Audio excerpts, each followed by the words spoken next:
resolution to dismiss the verified complaints for the impeachment of Her Excellency President Gloria Macapagal Arroyo, filed by Attorney Oliver Orizano. I vote yes because of that reason, Mr. Speaker.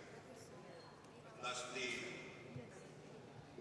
gusto ko sanang sabihin, Mr. Speaker, ang dalawang words na dapat siguro. I vote no, Mr. Speaker, to the committee report. At sa atin po lahat. Ginamit po nila sa amin ang kailangan ng ating bayan upang ito ay unlad. Kailangan po na ipagpatuloy at huwag patayin. Pero po, nung ako po'y umiko sa aking distrito, nakita ko ay hindi na po muna sila papasok hanggang hindi po marisolba. Sa pangakong lahat ng aking sasabihin dito, kaya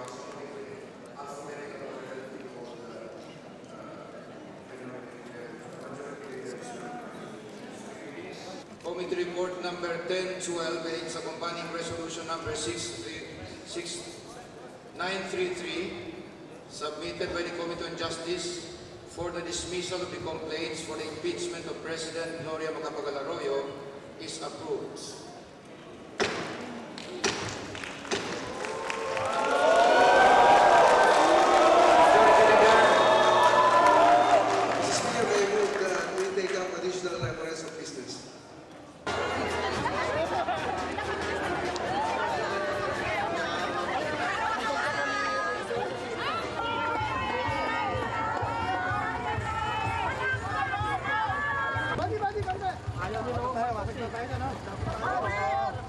Diretso yan, diretso yan, mano, diretso.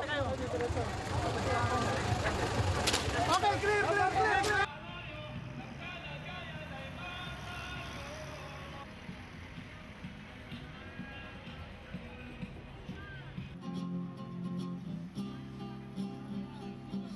Patayin na ang impeachment complaint na ito.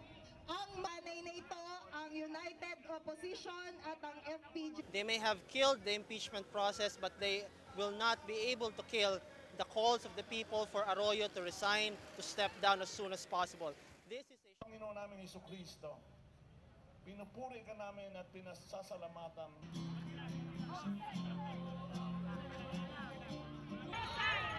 Tinatawagan natin